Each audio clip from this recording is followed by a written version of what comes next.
Welcome to USA News Network. Kierk, I'm Papu, bringing you the stories that matter. We will bring you the latest updates from the world of tennis first. Eala vs. Sakatsume, WTA Philippines 2026 Tennis Talk Preview. Meanwhile, Eala injury at WTA Philippine Open 2026 Tennis News. I'll let you know later. Eala vs. Charaeva, WTA Philippines 2026 Tennis Talk Preview. I will tell you more. Eala tough draw at WTA Philippines 2026 Tennis News. And I will inform you lastly. Eala vs. Osorio, WTA Philippines 2026 Quarterfinal Tennis Talk Preview. You have been listening to the news headlines so far. Now there is a request for details. Please like the video, comment, and tell us from which district or where you are listening and watching this news. Alexandra Eala versus Himeno Sakatsume is a second-round matchup of the Philippines Challenger for 2026, and both players are coming in with different form lines. Sakatsume for the tournament is number 140 in the world with an 8-win loss record for 2026. Her best result last year was actually the champion of a tournament at W100, beating Kirch in the final in 3 sets. Her best win, however, came in Hong Kong, where she beat Kenan, the number 28 in the world at the time. Her worst loss was against Brangelin Kerry, who was outside the top 1,000 at the time. Her form's actually been really good. She qualified for the Australian Open main draw, but also played really well in a challenger event to start the year. So she is on a massive confidence boost and playing some of the best tennis after winning her first round as well. Eala entered the tournament as a number 49 in the world with a 3-win, 2-loss season so far after having a great run in Oakland to make the semi-finals. Her best result last year was actually winning a challenger event just like this one in Guadalajara by beating Udvari in the final in a close 3-setter.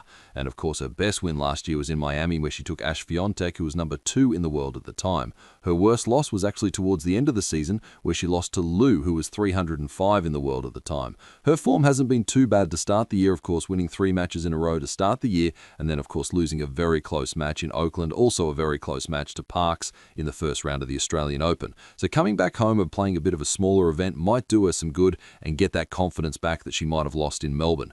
These two have actually played once before. That was in 2023 in Japan, where Sakatsume got the easy win, 6-love, 6-3. But of course, Eala's so much better than she was back then. But still very interesting to see how this one plays out. If Sakatsume is going to win this one, she needs to block out the crowd as early as possible, try and win that first set and quiet down that crowd. We know how passionate this crowd has been, not just in the Philippines, but all around the world for Eala. So that's going to be a real key for Sakatsume, but also use that confidence she's gained over the last couple of weeks to really get this win. If Eala's going to win this one, she probably needs to get the first set. We saw that she was pretty injured, or at least towards the end of that match, she was looking pretty sore with that leg problem. Hopefully it's okay after a day's rest, and she has to be aggressive as well, move Sakatsume around if she's going to get the win here. This is going to be interesting because Sakatsume is on a confidence high, and of course she's trying to win at home. I'm going to go with Eala in 3 sets though. I reckon that she'll fight through in front of this big passionate crowd, and maybe the crowd might be a little bit overwhelming for Sakatsume. So 3 sets for Eala for me to get to the next round, but let me know in the comments below who is making the next round.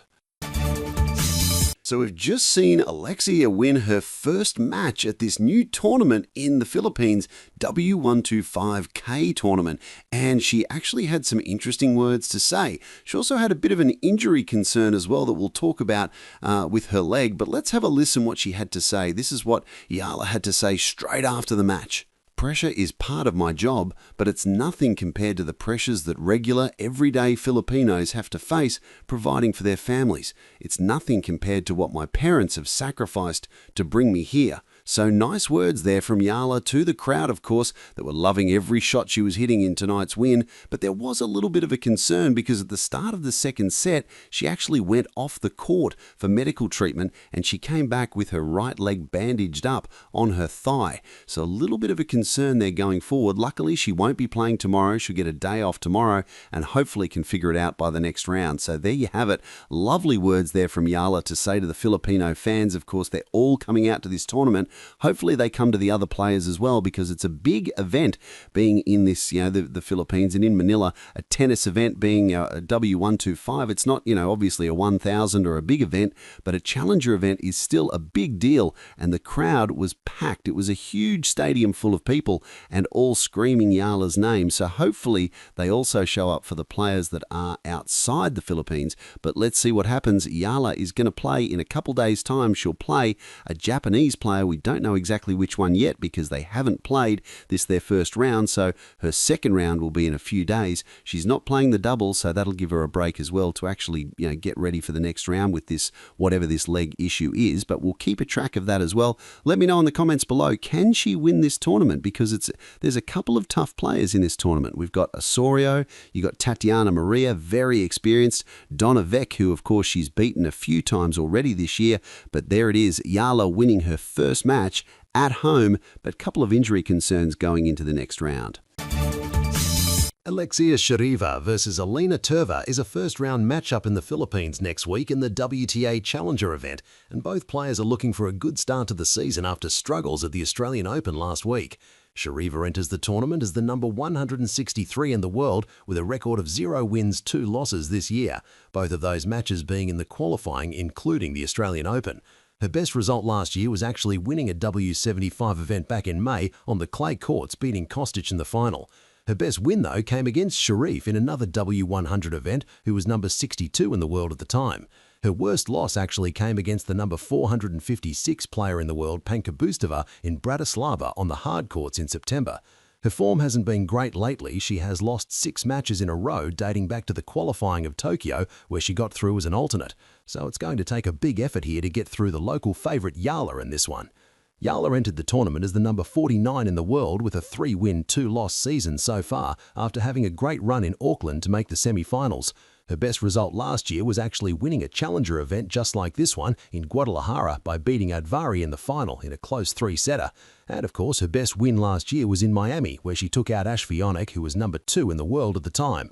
Her worst loss was actually towards the end of the season, where she lost to Liu, who was 305 in the world at the time. Her form hasn't been too bad to start the year, of course winning 3 matches in a row to start the year, and then of course losing a very close match in Auckland, also a very close match to Parks in the first round of the Australian Open. So coming back home and playing a bit of a smaller event might do her some good and get that confidence back that she might have lost in Melbourne. These two have actually played once before, back in 2020 on the clay courts, where Shariva got the win in straight sets. That was an ITF event, a very small event. Of course, Eala was a teenager back then, a new player on the tour, so a lot has changed since then. Also, the surface is totally different as well. If Shariva's going to win this one, she probably needs to get off to a really good start and make sure this crowd does not get involved, because of course we've seen all around the world in the last 12 months that doesn't matter where Eala plays, she's going to get a crowd, and now she's playing at home, so you're going to think that's going to be 10 times more intimidating and also scary for any opponent that Eala plays this week. But she's going to have to get off to a good start to get that crowd quiet if she's going to get any sort of win here. If Eala's going to win this one, she's a rev the crowd up and just do what she's been doing. She actually has been playing really well this year, even though she had 2 really close losses to Parks and also to Wong in Auckland. So she's really going to have to get off to a good start and gain that confidence back. But she's been playing really well against players that are sort of lower ranked, like what Shariva is. Fun matchup for Eala, probably a good warm-up as well to start this tournament. I'm going to go with Eala in straight sets, so I reckon she's just been so good against this type of player. You know, these players that are sort of outside the top 100. Doesn't really lose to these players. She has been losing a couple of matches to players in the top 100. So I'm going to go with Eala in straight sets to get through the first round. But let me know in the comments below who's winning this one. So I know we've got the Australian Open going on at the moment, but there's actually a big event happening next week in the Philippines. There's a challenger event at 125 on the WTA side. Let's go have a look at who's playing, though, because we have a lot of big names that are actually playing that actually lost at the first week of the Australian Open. All right, starting at the top of the draw here, we have 8 seeds in this one, and no one gets a bye in the first round. Starting with Maria, she's the number 1 seed. She'll take on Jan John in the first round. Winner of that match will take on either Amana or Prozarova in the second round. Then you've got Kastoulis taking on a qualifier. Winner of that will take on either Ma or the 8th seed Simon Estea. Then you've got the 4th seed Bekic taking on Okamura. Winner of that would take on either Saito or Kachba in the second round. Then you've got Mattis versus Santoriki. Winner of that will take on either Zhu or the number 6 seed Sun in the second round. So a couple of Filipino wildcards in there. Of course, this event being in the Philippines, and we'll talk about the big player from the Philippines playing down the bottom half of the draw. But you can see there we got players like Maria, Vekic, Sun, all playing in this event, all losing early in the Australian Open. So this is kind of like their second chance. So it will be really interesting to see how this event does and how many people are going to show up, not just for the wild cards and the locals, but also for the top seeds. Bottom half of the draw now, we've got the number 7 seed, Walter, taking on Tara Rudy in the first round. Winner of that will take on either Kuru Matoba or a qualifier in the second round. And we got another qualifier taking on Stupat of Sekba. Winner of that match will take on either Garland or the number 3 seed, Sierra, in the second round. Then you've got the number 5 seed, Osorio, taking on a qualifier. Winner of that will take on either Abaraquez or Hama in the second round. Then we've got Himeno taking on Sakatsume. Winner of that match will take on either Juria or the number 2 seed Ayala in the second round. So there she is, Alexa, of course, the big star from the Philippines, and one of the reasons why, if not the reason why, this event actually exists, because of course her success over the last 12 months has gotten a lot of people into tennis from the Philippines, and this event has been created since then. So big reason why this event is even here at the moment. Other players in this part of the draw, you've got Sierra and Osorio, who lost early at the Australian Open, also Kuru Matoba and Walter as well. So even though it is a challenger event, it is still pretty stacked, and there's a lot of players that are sort of between 40 and 100 in the world that are very decent in this draw. So there it is. Let's see how this event does next week in the Philippines, because of course Ayala is the main reason this event has kind of come around, and we've got a lot of other Filipino players in the draw. Not just that, but also a lot of players from Southeast Asia in the draw. Unfortunately, Chen was going to be playing, but she is not in the draw, unfortunately, so that's a bit of a shame. But a lot of other Southeast Asian players are playing, from Thailand, from all around Southeast Asia. So it's going to be really fun to see what happens next week, and also a lot of good players that are sort of outside that top 40, like I mentioned. So it's going to be really fun to see what happens. But let me know in the comments below who's going to win this event.